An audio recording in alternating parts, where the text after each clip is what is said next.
And welcome to Alzheimer Speaks Radio. I'm your host and founder of Alzheimer Speaks, Lori LeBay. So welcome this beautiful July day. This July 14th is my folks' anniversary, and it just really makes me miss them. My mom died of dementia a year ago this February. My dad's been gone since '01, and boy, it's those family relationships. They just never ever cease. To amaze me, the power of the feelings of connection. And part of what we're going to be talking about today is how to stay connected using technology. But before I introduce our guest, I always just like to give a little background as to Alzheimer Speaks, because we always are getting new listeners. And so for those of you that are new to our show, Alzheimer Speaks is an advocacy-based program that is providing multiple platforms just to shift our dementia care culture from crisis to comfort around the world. Going through this for 30 years with my mom, I just really felt the need for connection and to hear multiple voices and the creativity and see what others are doing with their skill sets to improve the lives with dementia.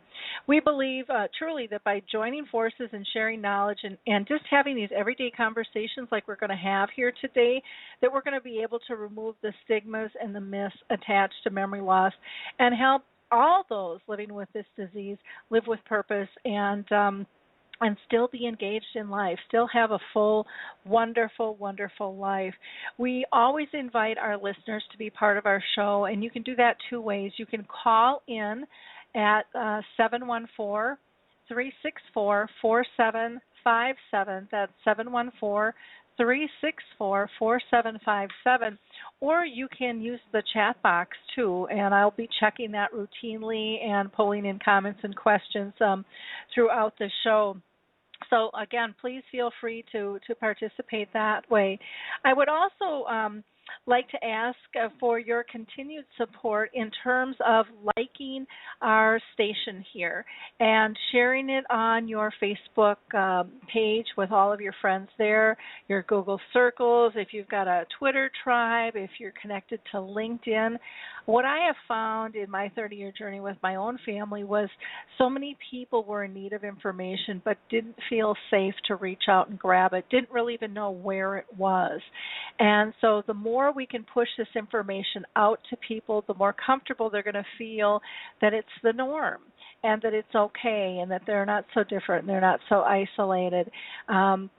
When I go out and speak, I can talk to a group of 1,000 people and ask them 6 or 7 questions in terms of their connection to this disease. And if there's 5 people left standing, that's high.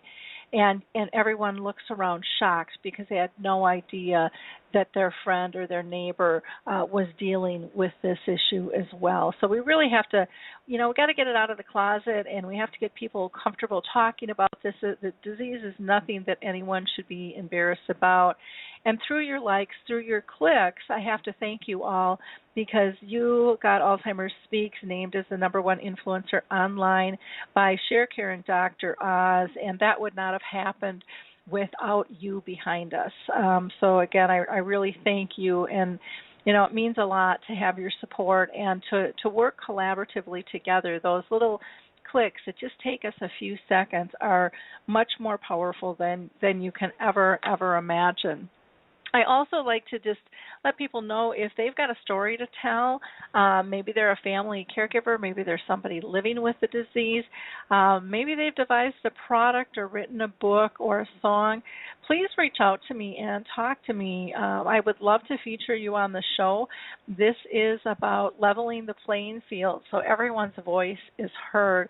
We all have so much to contribute in our own way, and I think using our own skills and talents just increase our passion, and we just move things along so much faster. So I'd love to help spread the word of what it is you're doing and how you're doing it and why you're doing it, and maybe it'll help the next guy out there. I also like to just do a few shout-outs to a few organizations that people might not know of. Everyone knows pretty much of the Alzheimer's Association, but a lot of people don't know that there's actually an international association of all the Alzheimer's Association called Alzheimer's Disease International. And that is a great organization. It's someplace where you can really find global information and research. You can also find the closest Alzheimer's Association to you. So it's kind of a one-stop shop there. There is also some alternative associations like the Alzheimer's Foundation. There is the Alzheimer's Research and Prevention Foundation. That one works more on alternatives, so more holistic. So it'll be meditation and diet and exercise, things like that. And then we've got specific associations for certain types of dementia, like the Lewy Body Association and the Association for Frontal Temporal Degeneration, or known as FTD. And then many people have problems with speech. And you can go to the National Aphasia Association, and that is spelled APHASIA, APHASIA. And also, people are always asking me about clinical trials, and you can go to alzheimersstudy.com/60.htm. That's Alzheimer's Studies. So there's two S's in the middle, .com/60.htm. And there you can really help reshape Alzheimer's treatments. Alzheimer's is a battle for so many family and friends, and this is a great way to be able to help out and truly make a difference. In fact, our next show we're going to have a doctor who's going to be coming in talking about trials and things there too. So that'll be great resource. The Purple Angel Project, for those of you that are not familiar with the Purple Angel Project, go to alzheimersspeaks.com, and on the front page you can scroll down and find something, or you can go right to our About page and find a tab on the Purple Angel. But that is the new global symbol for dementia. It's in over 17 countries. It costs you no money. It takes a very little time for you to be able to implement using that, and it really is about getting people just to say, what is that? So that you can have a conversation about the disease. And that's really as simple as it gets. So we are really looking forward to our guest here today. His name is Patrick Talley, and I got the pleasure of talking with him briefly a couple of weeks ago, and he was in the technology field and selling technology for over 32 years, and then he retired. And then after about 5 months, he said he realized that he could really make a difference by creating some apps.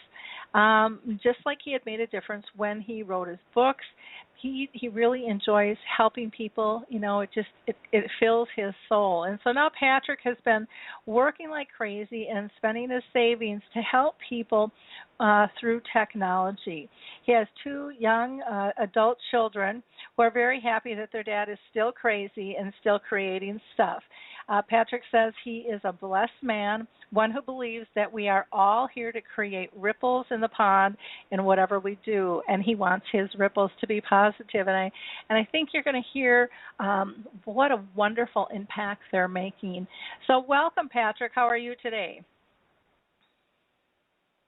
Thanks, Lori. Doing great. Really appreciate the opportunity to talk about what we're doing. And as I'm kind of becoming more and more familiar with this longevity space and this memory care space, it's it's really kind of exciting for me to find people like yourself who are already out there leading the charge, making a difference. So I really appreciate the opportunity to talk about what we're doing. Well, you're doing some cool stuff, and, we love just highlighting people that are doing neat things and really out there trying to make a difference with people, as a whole. And so I so appreciate, the efforts that you're making. I also want to let people know, too, that we have Harry Urban with us, and I'm just going to pull Harry in to say hi quick. And how you doing, Harry? I'm doing fine. Good morning, everybody. Good. For those of you that don't know Harry has been living with dementia for, over 11 years now, I believe it is.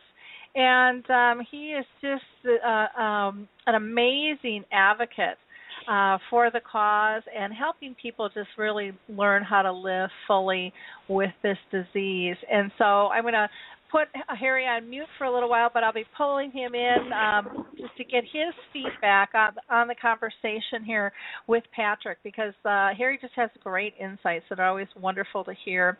So, Patrick, why don't you tell us a little bit about, what does technology or apps, what do they do? Maybe start with what is an app, because a lot of people don't even know what an app is. So let's start with the basics with that. Sure, I can always do the basics well. So an app is software. Just like when I first started out in my career, all the software ran on really large systems. And then over the course of the last 35 years or so, the systems have gotten smaller and smaller and smaller. And now these systems are held in our hands, and we call them smartphones and tablets. And so an app really is just a piece of software like your bank uses to close their books and such, except in this case, it's a very light, very small application, which is what app stands for, that resides on your smartphone, or your tablet. And that's kind of I like most things in my life, I didn't have the direction and the intent to end up in this conversation with this audience. I am a creative guy, and I like to make stuff and create, and that started, I don't know how long ago, but certainly 15 years ago with photography, and then I wrote some books about parenting and relationships and stuff that I felt like I had something to offer. And when I retired, a friend of mine, actually on Facebook, posted a message that asking, does anyone know how to catch a voice recording off of a phone, because his mother had passed and he didn't want to lose a message she'd left for him. And I was sad for Jay that he lost his mom, and I was sad for all of us that we're still in this day of technology losing people and losing their stories. And the old axiom of every time an old person dies, the library burns down, I think is the way it's said. And it pained me that we're still dealing with that when we walk around every day with these devices in our pockets and purses that really are created, for recording stories. And so I launched my first app and failed miserably at retirement. And the app is called Stories, Etc. That's just very simply Stories, Etc. And what I did, Lori, is I kind of asked the question, why aren't people doing this already? If you have the capability on the phone or tablet to do this, why aren't folks doing it? And I came up with two kind of messages from my mom. One was, I wouldn't know where to start. And the other was, I wouldn't know what to say. And so I thought a starting point and a way of helping people with what to say. So Stories, Etc. is a free app which you can go to the App Store and download. And it's loaded with 100 questions. 10 questions in 10 chapters of your life, starting at your parents and great-grandparents, or grandparents, great-grandparents, and parents. Then kind of early childhood, neighborhood, school years, all the way through hopes, dreams, ambitions. We even have some fun questions in there, like what's the stupidest thing you've ever done in your life? What was the biggest mistake you ever made? What was your greatest success? What are you most proud of? So lots of questions that offer insight. And you just click on the question on the app, and the question is either read via text or it's in audio. And I have both, because some folks are hearing impaired and some folks are sight impaired. And then you just answer the question with the app itself, with that smartphone or tablet. And by that, I mean you just talk into it in audio or shoot a little mini video. And the text is there, but nobody really uses the text because it just takes too long to type all this stuff. And from that, we also had a little piece in there where you can download photos off of your tablet or phone's camera roll and tell a story about those. And the idea I had there was that my mom knows who some of these people are from the turn of the century and the teens and the 20s, but we don't know. My siblings and I don't know who those people are in those photos. So we take pictures from the photo albums, and then Mom talks about them, and we create kind of a slideshow. And so that's kind of was the launching point. And in all transparency, I really didn't have the notion of doing something in the memory care space. I had the notion of helping everyone tell their story, because I think everyone's got a story to tell, and I think all of our descendants are going to be interested in our stories. But about a year into the app being released, I look at every help question when someone gets stuck on the app. I look at them to make sure that we've created something that's not confusing. And this group kept asking some really interesting questions. And so finally I sent them a note and said, who are you people and what are you doing with my app? Because it's different. You're using it in group environments, and that's not how it was designed. What can I do to help you? And I got this very pleasant response back that it was a group of gerontologists led by Debbie Dodds out in California who was using my apps to help people with memory loss. And so in a library environment, they were sitting down with the tablets with a caregiver or with someone helping who was already familiar with the app, and they were telling stories. And Debbie's done some amazing things. She's even gone to like Google Images and grabbed images off of Google Images to drop into the storytelling. And so once I found out what they were doing, because of my own personal family history, I said, I'm all in. I will do everything I can to help you. And it was the start of a wonderful friendship and introduction to a colleague in Debbie. Timeline-wise, then I released another app called Swaha, S-W-A-H-A. Swaha, S-W-A-H-A. And that app took a very simple piece of Stories, Etc., and made it more simple. So with Swaha, you just instantly create and share narrated slideshows from your camera roll. So what do I mean? You just go to your camera roll on your phone.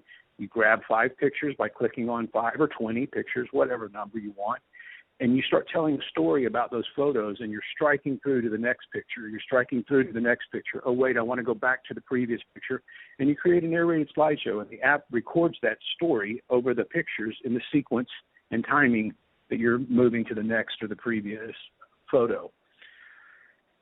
Just I'm trying to make it easier and easier. So all of this was very exciting. I end up with Debbie at something called the American Society on Aging. As I said before, I'm from big technology background. I didn't even know that the American Society on Aging was such a thing. Debbie and I go to Chicago in March. We give a presentation about using tablets to help people with memory loss. And all of a sudden, I'm barraged with questions about what other technologies we can use to help people in the memory care space. And I'm working on a few other things. And we are soon to release a Fitbit-sized bracelet that's going to allow people to monitor and find people when they go for a walk, an unannounced, unplanned walk. I think elopement is the term that most of the long-term care memory care facilities call it. So we can find people. So it'll have geofencing capabilities and the ability to kind of track and monitor people with just a tiny little bracelet. And we're really excited about that. And that's kind of what I've been doing with my retirement for the last couple of years. Well, and it's exciting on the bracelet. I mean, if it's a Fitbit size, that is significantly less and smaller than what is out there right now. Most of them are just huge, kind of honky bracelets, and not real attractive. And I know that that's something difficult to overcome. But it'll be nice if you're able to make that smaller and more usable.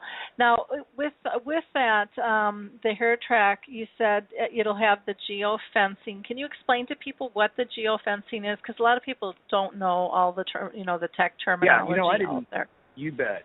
And I didn't really know that much about geofencing. I just had some notion of it. But so first of all, I do want to say that there's been some really neat things that people have done in this space already. The people that were doing this 3 years ago, 5 years ago, before me and my team. And I always want to tip a cap to them because, when we look at their devices now and we see the size of them, we say, oh my gosh, that's horrible. It's huge. It's ugly. It's all that was possible a couple of years ago. We're at a point now with technology where there's this notion that we're hearing more and more about called the Internet of Everything. And it's basically your refrigerator is going to send you an email that it's about to break before it breaks. Your car will send you an email saying you need to change the oil, you need to change the fan belts, et cetera. And that's the Internet of Everything. Everything is kind of becoming connected because the batteries are getting smaller and the radio signals are being managed differently. So because of that, we've been able to intelligently dumb down the device, is the way I keep telling my team. I've been a real stickler with everyone, and I've said it can get no larger than this, and the battery life can only get longer. It can't get smaller. And now you can put anything else you want on it. Well, that kind of constricts what you can put. Geofencing. You asked the question about geofencing. It's really cool technology that we did not develop, we're just using, that allows you to draw a fence using Google Earth is a great example. So you've got the map of your home or your neighborhood, and you literally, on the screen, draw a fence around the neighborhood or around the home, and then it sets up an invisible fence, if you will, so that when this bracelet goes outside the boundaries of that fence, there's an alert sent via an app and or back to a desktop. And so the idea would be with my mom, who's still driving at 85, we might put a geofence around the house. And so anytime Mom leaves the house, we just get a message that Mom's left the house. And on Sundays, we might push that out to the church and the grocery store by drawing a different polygon and saving those so that on Sundays we just drop in the Sunday polygon. And so we can kind of track where Mom is. And we're really excited about this. I've got 32 years of technology, which was really is really a dog-eat-dog world. You win or lose. I win, you lose, you win, I lose. And this is something very different. I'm really excited about applying that 32 years of relationships and colleagues and learning to a problem to help people. So we're really excited about that. So Patrick, if they go outside the fence, people are alerted, but does it track them so people know, yes. If they're still wearing the bracelet? And then is that used? I know that there's different ways. Some use radio waves, some use, different things. What type of technology are you using for tracking? Can you share that with us? Yeah, we're using two different technologies. We're using the Bluetooth and the radio, and it's not, when I say Bluetooth, it doesn't mean that someone needs to have a cell phone in their pocket. There's about 3 or 4 things that are really critical that haven't been done before, and we think we've kind of whipped all of those. One of them is the size. As you said before, everything is so big. So we've got the size down. We've got the battery life for more than a month, which is really wonderful. We can track up to 5 miles or so, even more than that, actually. And you don't have to have a cell phone attached to the person. They don't need to have a phone in their purse or pocket. no cellular bill associated with it. So that's all really critical stuff. And then, as you asked, can you track? Yes, you can monitor someone, and the technology is really cool. Even if the person goes outside the 5 mile range, and you go to the 5 mile range where they were last tracking, you can maybe pick up their signal again, so you can kind of keep leapfrogging ahead. But the idea is that we actually get to someone before. It's wonderful that we have silver alerts. I think that's just amazing. And now I want to get to the fact that we never have those, right? We never have the need for them. So I want to be able to send the signals off and the alerts, before or as someone's approaching the barrier. And the barrier doesn't have to be as small as a home or neighborhood. It could be much larger if you want it. Okay. So when you were saying, like, if they went outside the 5 mile radius, if they widened their fence, would that give them another 5 miles then? Is that how it works? No, it does. Well, it's a great idea. And in time, we'll be able to go beyond 5. It's actually a little longer than 5 miles, but let's say 6 miles. In time, we'll be able to go past that with different radio signals. But again, I'm the one that keeps telling everyone it's got to be a certain size. It's got to be a certain size. So it starts to constrain things, right? I would love to have a 60, 90, 120-year-long battery life, but now that thing's as big as your fist. So that doesn't work, right? So it's in order to hit kind of the magic, inflection of size, battery length, no need for cell phone, et cetera. 5-6 miles is about the extent. Now, we could put another radio signal, further receiver at a 5 mile perimeter around an area, and then you could go 5 miles from that. But that starts to get kind of complicated for people to comprehend. But some of the long-term care facilities we're talking about will put the little receivers all around the perimeter of their facilities, and then they'll have more than 5 miles from any person's bedroom, and that's a different thing than in-home care. But we'll have this for the HeraTrack will be for in-home and for long-term care facilities, memory care facilities. Okay, and is that being beta tested now, or is that actually out there to be purchased? It's beta tested. It's not to be purchased yet. The name is HeraTrack, HeraTrack. And if you go to our website, you can send us a message, and we'll keep you updated. We're working with some amazing. This is what's just so incredible about this space. We started this thing, and the folks at Kindle Corp in Ohio have just really leaned in to help us a tremendous amount. And they know the memory care space very well. I think they've got 15 facilities in that part of the country, and they've been amazing helping us.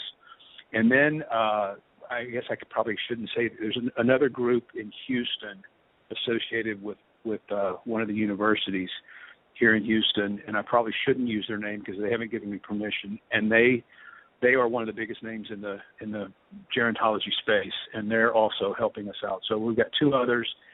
One's very, very large West Coast memory care company, and then one is a Colorado-based, not small at all. Actually, they've got 50 or 70 facilities, I think. So we've been really blessed that people have offered to spend time helping us, because I don't know what this software should look like in a long-term care facility. I know what it should look like at my mom's house and with my siblings.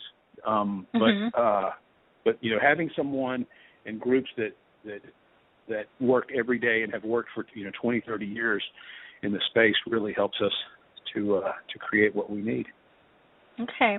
I'm going to just pull Harry in, and we've had conversations on tracking systems and things before. Harry, what are your thoughts with the HeraTracking, it being, smaller in size and, battery life up to a month, and the 5 miles, with the fencing and things, and then not having the person having to have a cell phone on them? What are your thoughts, Harry?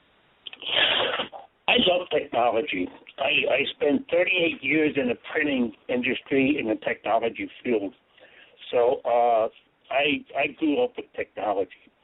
I also realize that technology is very complicated, and it's complicated for us living with this disease.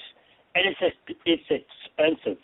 A lot of times a very nice gadget comes out that does everything we want it to do, but it's too expensive to use. I mean, we're in a fixed budget, so when this new technology comes out, it has to be inexpensive. That's one of the biggest things that I look at. With apps, I love apps. I would love to see more apps created for a better quality of life for someone living with dementia. I would like to see apps that have video communication, that a long-distance caregiver can communicate with the loved one. Now, I know there's some apps out now, but people don't know about them. I would like to see an app that monitors maybe your blood pressure, so when somebody living with this disease, the anxiety level goes up, that it sets up some kind of a warning that that somebody's having a problem, things like that. I would love to see more apps like that being created. The tracking apps are necessary. I mean, they're wonderful, and I think they're getting better and better, and I love seeing that. Okay, great. Patrick, any comments from what Harry said? So on the pricing issue, I think we're okay there, Harry. Everyone we've discussed our pricing model with has been a bit surprised that we've been able to push the cost down. And a big chunk of that is that we don't have to tie to a cell phone. And so we don't have to incur the cost of that monthly charge. So I think we're going to be okay on that. And obviously, as our company grows, we'll be able to manufacture cheaper and cheaper the same devices because we'll be building at scale. And so we'll be able to push those costs down. And in terms of apps, we're working on a couple of other ones that we've been guided by some of the people that we've been introduced to. And I think one of the challenges that we've had historically in technology for this longevity space is that people working in it didn't really understand what was going on in the longevity space.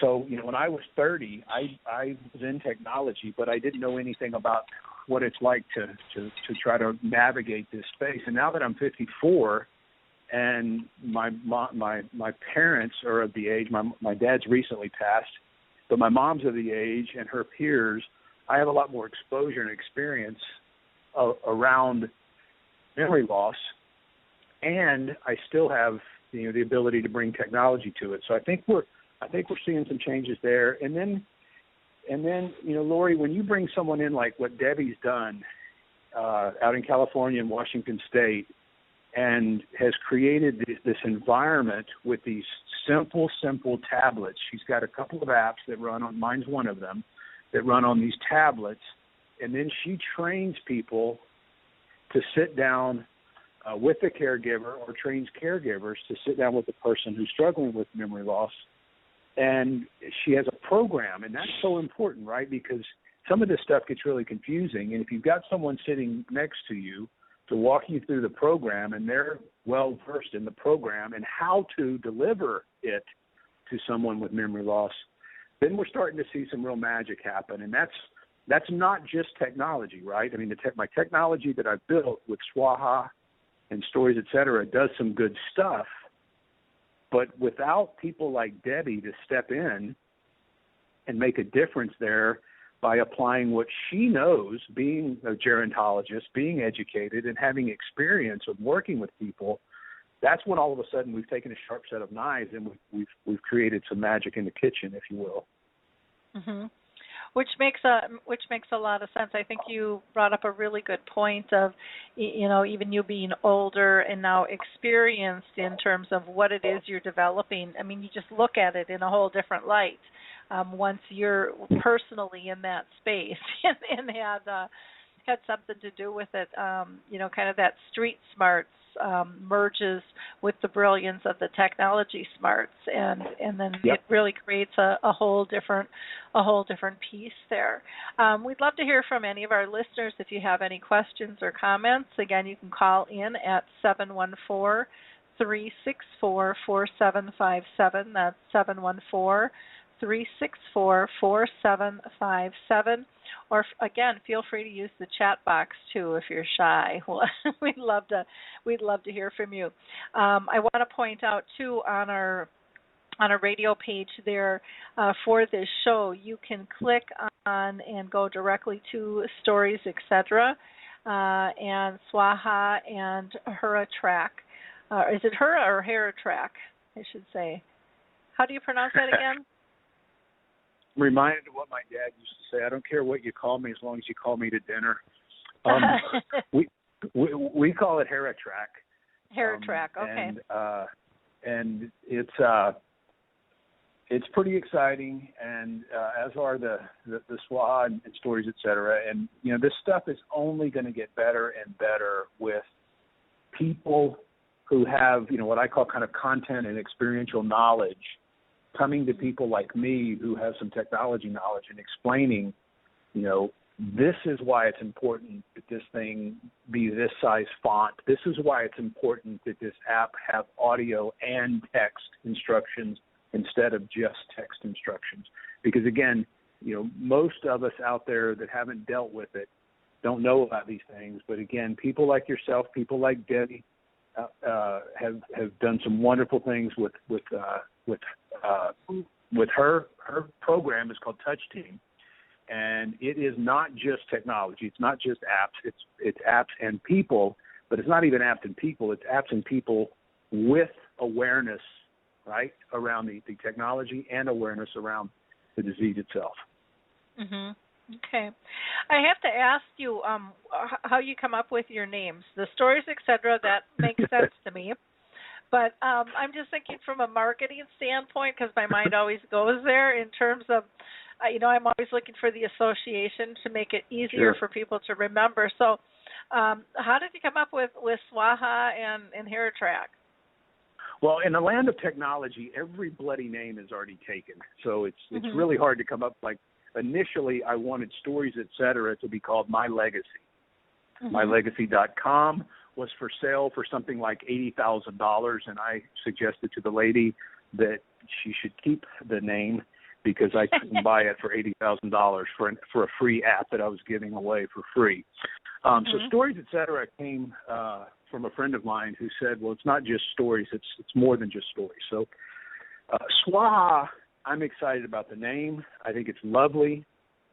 Swaha is a Sanskrit name, actually, that literally translates to well said. And the idea is at the end of a mantra, the word Swaha is said, and it's kind of like the Latin amen or amen. It's to send off the message, send off the prayer. And I love the notion of well said. And so that's how we got to that. And people, when they learn the name, it kind of starts to stick like glue to them. HeraTrack comes from the Greek goddess Hera, of family and kind of home and protection, and so that was the idea there. And that's how complex my brain works. Pretty simple. Okay, well, it makes sense. I mean, I knew there was a story behind them, and so it's always interesting to hear, where it came from, and that it wasn't somebody's initials that you just pulled out of the air, that said we all worked on this, so we'll take our first initial. Not personalized. Not personalized at all. And stuff. So it's very interesting. In terms of the Stories, etc., what kind of response are you getting from people on that? I would just think that would be really precious to be able to kind of go and interview your parents or your family, even your little kids. Would be just a lot of fun as they're growing up, Yeah, Lori, the kids honestly don't have the temperament or patience for Stories, etc. They really gravitated to Swaha because you can take a picture, and they can immediately start talking, and there's an immediate product, right? That story, that narrated slideshow is there, and they can enjoy it immediately. So the kids have really gravitated towards that. Heck, I use that thing almost as a tool. I did some work around my house, and I was taking photos and telling the contractor where I wanted sconces moved and outlets moved and switches on the wall and all kinds of things, because it's just a communication device that anybody can use. It doesn't have to belong only in the memory care space.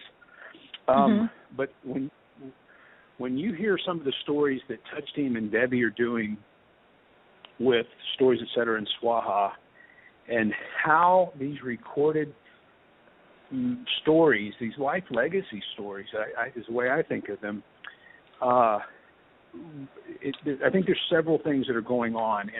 And one of this part gets me a little choked up sometimes. One of the things that really strikes me when the onset occurs and the memory starts to fail is the dehumanization of that beautiful, beautiful human being, that beautiful person. And I know this from my experience with my uncle, that the people in the long-term care facility, in the memory care facility, they had a different notion of who my uncle was, because when he showed up, he was not the man that I knew. And they saw him as sometimes cranky, and all the other, I don't want to go through it all, but all the other, personality traits and physical traits of someone who's really struggling with memory loss.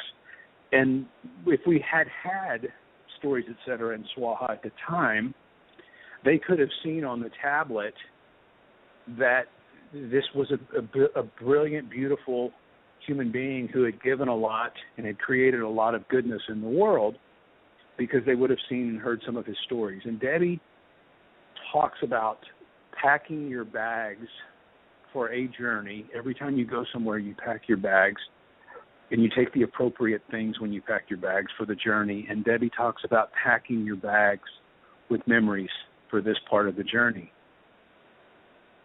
And that really melts me, because I realize just how important it is for the generations to come, for my great-grandkids who I may never meet, to see my laugh and smile in a video in my eyes, and hear my voice in an audio and video, because there will be a time where one of my great-grandkids whom I never meet may say, "Oh my gosh, look, Jimmy, you've got Uncle Pat's, or great-great-Uncle Pat's, or great-grandpa Uncle Pat's, laughter, or his voice, or his eyes." And these things are precious, I think.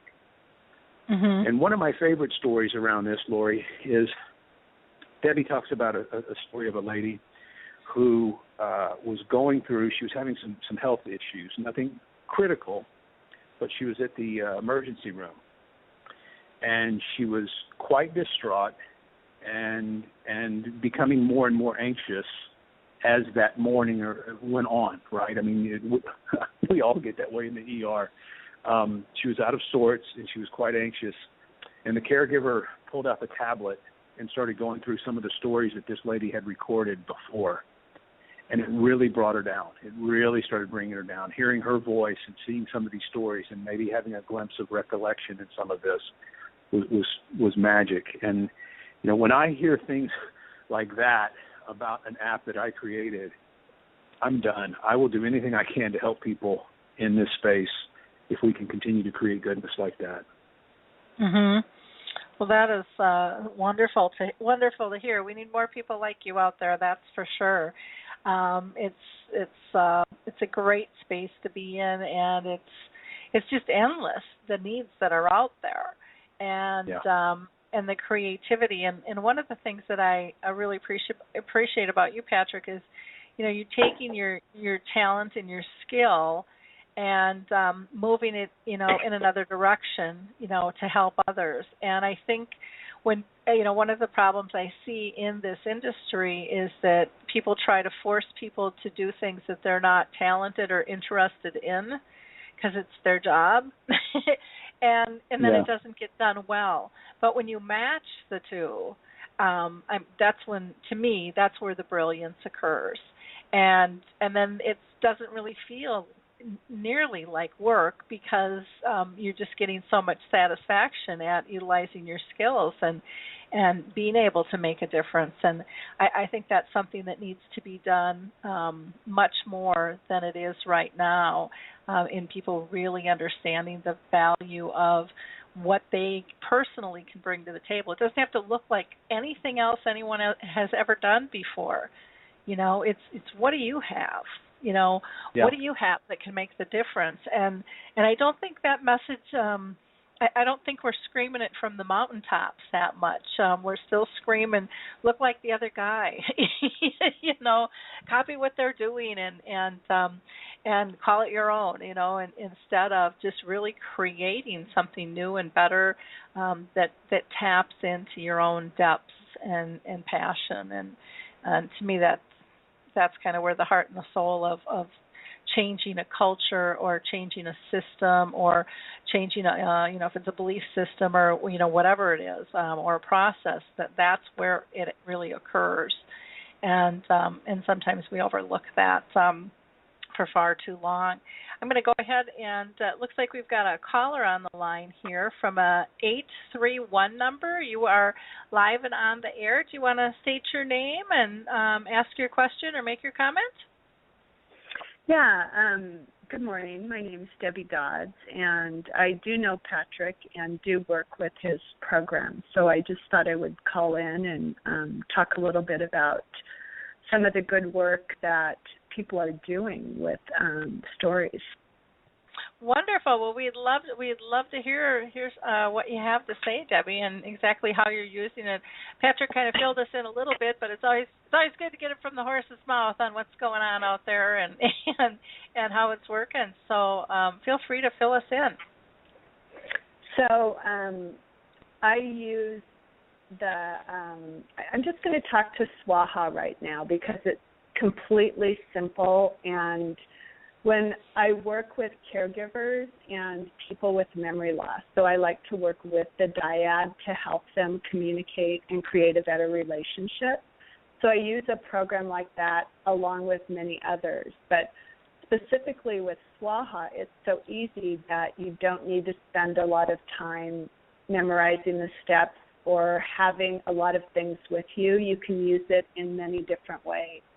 So I end up with what I call a narrative story. And a narrative story is just someone talking over pictures. It can be a conversation between you and your care recipient or your loved ones. It can be you speaking to them. And one of the things I think is really wonderful is that we could actually source pictures that we don't have. So some of the stories that people like to tell and the memories they have, you don't always have pictures for those. But you can go to Google image search and get pictures of the town, the mountains, the flowers, the type of dog, whatever it is, and talk about that. And it's that process of having the visualization along with the reminiscence that's really wonderful. And just one other point is I think as we age, older folks don't always want to be on video. I think the easiest thing to do is, sit down and let's take a video of you. But they don't always like that, and as the disease progresses with memory loss, you don't always recognize yourself. So there you go. Okay. Well, good. With the Swaha, for people to remember, that is the one where you can download pictures and you talk, and then you just swipe to kind of get to the next picture, but it's recording the voice and the picture at the same time. So you're really kind of doing almost like a little video or PowerPoint type presentation, except it's, from what I hear, it's just extremely simple to use. And Patrick, if I'm not mistaken, you can kind of switch that out and move photos around too. You can do some editing with it. Is that correct as well? No. It's not. To go straight to it. Yeah. So everything you said is spot on, except the editing. So what we're doing is we're taking photos from your camera roll, or as Debbie said, you could go to like Google Images and take some iconic, maybe 1940s, 1930s or maybe even vacation places, right? We went to Yellowstone, and here's the picture of the Yellowstone sign when we were back there in the 30s or 40s or 50s or 60s.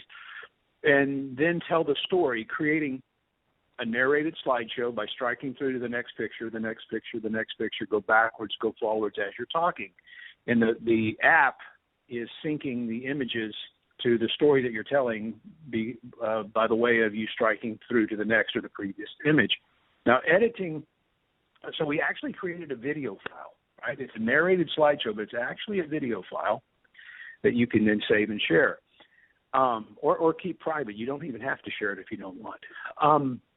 The reason we don't have editing is because they're so easy to make, and editing is so difficult with a video that we would rather you just delete and start over than do any editing. And we may put some editing where we can caption stuff later, but that all costs money and takes time and doesn't add a huge amount of value, I don't think, to the process. And we're trying to keep the complexity out and the simplicity in. Okay, great. Is I sorry for misspeaking on the editing. Is that something that you would ever consider? Or I'm thinking it's almost simple enough just to redo versus to try to go in and edit from the process itself. I think if Debbie's on the line, she could probably answer that as well as I could. Debbie, you still out there? I am. Yeah. Is editing necessary on Swaha, you think? You know, really for this particular use, what we're talking about, a good story is 2 to 4 minutes. So it's so much easier just to redo it. And when I'm working with folks, I always say, you know, don't try and get it perfect. If we don't like it, just erase it. And that relieves so much pressure from people. So a lot of times it'll take, 3 tries to get the story you want. And sometimes it's just the first try. It's very simple. Okay. Well, and that's what I was thinking after I said that. It's like, this isn't something long, and that just thought of editing and trying to do and undo and tweak and timing. I mean, that can be really stressful for people, so I can see where it would just be easier to just start fresh. Give yourself another shot at it versus trying to, stitch stuff and I always together. Encourage everyone. I'm sorry, I walked over you. I always encourage everyone just to fire and forget. Just tell the story, push the save button, and move on. Did you say 3 times in it? Who cares? You're human. Get the story. Get the story. Don't lose the story. Move on. And I don't think I've ever gone back and listened to one of my stories after the first tests we did on any of these apps, because I don't want to listen to myself talk. But I think that people in coming behind me and my children's children may certainly care about it. Well, and I think, even with this show, I always do them live, and people go, well, don't you edit? And I'm like, no. Even if if somebody's line gets dropped, you call back in. It happens all the time on our cell phone. It's real life. It's nothing anyone should be embarrassed about. It just happens. And, I'm a firm believer that no matter what you say, somebody out there needed to hear it, or you needed to release it, and it served a purpose. And, just to move forward with stuff. I have a philosophy that done is better than perfect. Sometimes we try to tweak things, and it's just, it's a procrastination of really getting moving forward and making progress. And, we can't see what works or doesn't work if we never get it out there. So, just lay it on the table and get some feedback and utilize it and go from there. And I think, like Debbie, it sounds like you found all different types of ways to be able to use Swaha and stories, et cetera. And I think that that's fascinating. Even when we were talking and I had mentioned the kid aspect, I was even thinking of interviewing like small children, just where you because they have such goofy little, sayings or thought process sometimes, I remember watching when I was younger on TV, I can't remember the name of the show, but it was all about what would kids say. And with, was it Lawrence Welker? I don't know, one of the guys, and it was just hilarious. And so I think that these apps can be used in all of our lives in so many fashions. And like Patrick, you said, you used it, to communicate with your contractor, because you had now visual and voice tied together, and and that's powerful. That's a powerful communication, and it lessens the ability for miscommunication, and it allows us to have that, the reminiscent piece in there, but also that voice inflection that is so important to be able to help people, read where you're coming from. So I think kudos to all this, and I'd love to see these utilized far and wide with people. And with apps, we can just carry, like you said, we can carry them all on our phone, or our iPads, whatever. It's just right there, and you can't get cheaper than free, so people can't use that as an excuse either with this. Debbie, do you see other uses for these applications? One of the interesting things that we've discovered in working with these is, that it is actually fun to do. It's an enjoyable time to create a memory. There's a real intense engagement that happens with tablets. And when you have somebody with memory loss, often the storage and recall is the first to go. So if you listen to the story you created a week ago, you might not remember creating it if you have memory loss, but you still enjoy it.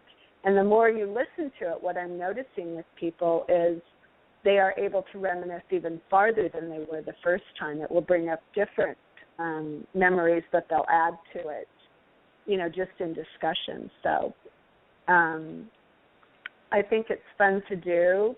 I think it's fun to listen to, and I think it can also last after your ability to create that diminishes.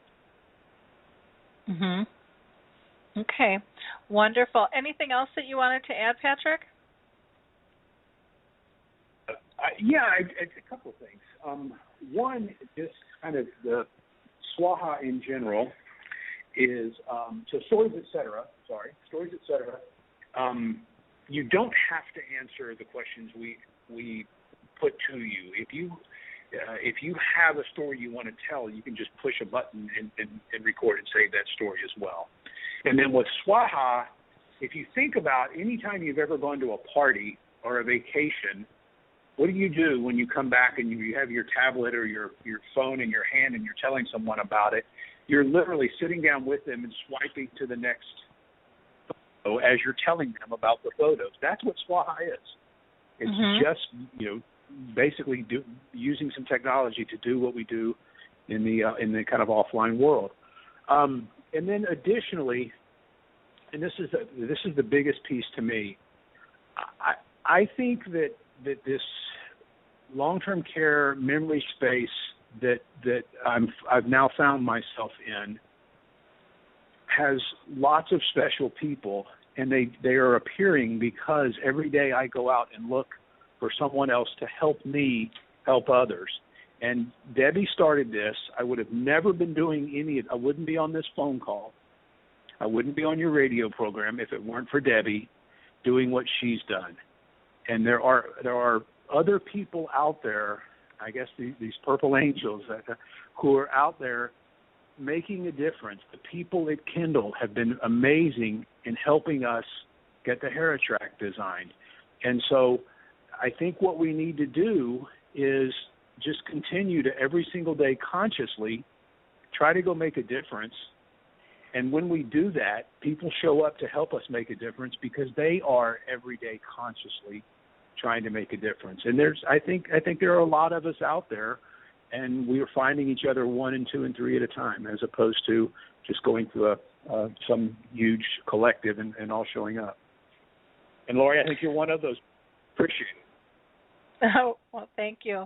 I have a question for you with the stories, etc. in Swaha. Are those, once you create them, are they shareable or are they just on your application? Yes and no. So stories, etc. They still are just on your app for now. Actually, you can share them. I guess you can You can share them in a fairly rudimentary, but via email. And we're working towards creating an entire library where people will be able to collaborate at a storybook and bookshelf level with groups and families. So that's something that's coming in the future. But Swaha is already built in with one button. You can push it to an email, a message, Facebook, Twitter, oh my gosh, all those things that are out there if you want to share all those stories. And so that's why, Lori, we're finding people even using it for marketing purposes for their businesses, et cetera. Sure. That makes a lot of sense. I'm going to pull Harry back in here real quick. And Harry, how you doing? You still with us? Yep, you stuck in the question I was going to ask if the files can be shared. All old people are storytellers, and we have a responsibility of passing down the knowledge that we have. Like, I'm a big storyteller. I love telling stories. I love telling the stories of the Iceman coming down the streets in a horse-drawn cart with big blocks of ice and having the ice box and things like that. And people nowadays have no idea what I'm talking about, but that's reality. We live that. I've never used Swaha, but it's on my list to try out for sure. And I would love to see that if it's not already built in, that you could share the files. And I'm sure you can find a way to do that. So, Harry, you can absolutely share the files in Swaha. There's several different ways to go about doing it. There is a 3-minute tutorial video on the app. When you go download the app, the first story that you see already saved for you is a 3-minute show and tell on how to use the app. And Harry, I think you hit on one of the most important aspects of this in terms of the story itself. People say, "Oh, my granddaddy was a great storyteller, but I'm not great at storytelling." And I tell them, your granddaddy may or may not have been a great storyteller. His stories were great. And it's the difference between your granddaddy growing up in 1900 and 1910 and you living now. And Harry hit on the perfect example of that. My 22-year-old son, who's a really bright kid, can never get his brain around the fact that people used to deliver milk in a bottle to the back door and still make a profit. He cannot figure that out. And so when he hears that story, the difference in time, the difference in technology, the difference in life makes that an amazing story to him.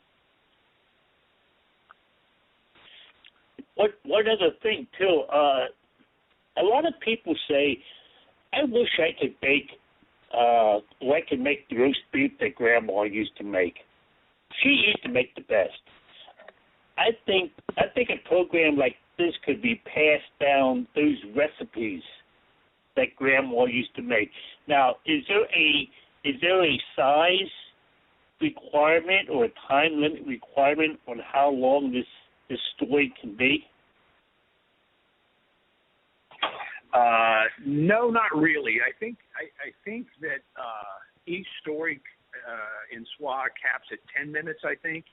But I don't think anybody's ever recorded a 10-minute story. That's something else I learned through this is, and Debbie said this earlier, I never would have realized that you can say a whole lot in 2 minutes. 2-minute stories are really, actually, it's quite a long story. And 3 minutes starts to get too long. So I think 10 minutes is the max. 20 photos is the max. But you could always, if you were trying to put together a recipe and instructions on how to bake bread, you could do 2 5-minute or 2 10-minute stories back to back, right? The beginning and the baking, if you would. Sure. Well, and with our attention span these days too, most people aren't going to stick around that long for things. So they want something short and simple as well. So I think that has to play into the equation. In terms of where society is these days with things. But well, this has been fascinating to learn more about your apps, stories, etc., Swaha and HeraTrack. And I wish you all the luck in the world with these, Patrick. And please let us know when HeraTrack hits the markets and when you release it. I know you're in the beta testing right now. And for our audience, don't miss out on being able to go get these apps for free. Again, stories, etc., and that's ETC. You don't have to spell the whole thing out. And then Swaha, SWAHA, and then HeraTrack is HERA, and then track. And you'll get more information when you go to the websites on those. Debbie, are you open to giving contact information out for yourself if someone is interested in learning more on how you're applying these and maybe talking offline? Sure, yeah. I think a good email for me would be thetouchteam@gmail.com. Okay, thetouchteam@gmail.com. Okay, wonderful. And then Patrick, Lori, let me add to that. If anyone, so I know my email address is on your site. If anyone wants to get in touch with Debbie and loses the contact info, holler at me. I will forward it to Debbie. Debbie's doing amazing things, and I want to keep the wind underneath that as much as I possibly can. Okay. Well, wonderful. Well, thank you all for joining us today. This afternoon we will be doing our dementia chats, and always look forward to having those shows as well. Those are webinars. They start at 3 o'clock Eastern Time, 2 Central, 1 Mountain, and noon Pacific Time, and 8 o'clock if you're over in Europe. And we would love to have you join us. You can just go to AlzheimerSpeaks.com, and you'll find information. You can find it either on the home page, or you can go to our About page in terms of how to enter. Again, the Dementia Chats features, in fact, Harry is one of our experts living with dementia you'll be able to talk to. We have an open agenda, so come with your questions or comments, and we're just kind of free-flowing and chat for an hour. We record those, and people can go ahead and view those later as well. If you didn't hear our last radio show, that was on it was a really interesting conversation with Cameron Camp, who is the Director of Research for the Center for Applied Research in Dementia, and we talked about the Alzheimer's syndrome, and what would it be like if syndrome versus a disease, and he compares it to Down syndrome, and it's really quite interesting in terms of how society views things and what we do and how we try to help in different fashions and the impact that it has. So it's pretty thought-provoking. Our next radio show will be on the 22nd, and we are going to have a couple of sisters who created puzzle pieces of the past, and we are also going to have a doctor with us representing the Alzheimer's team who's going to be talking about trials and dementia in general, and so we're very excited for that show next week, the same time.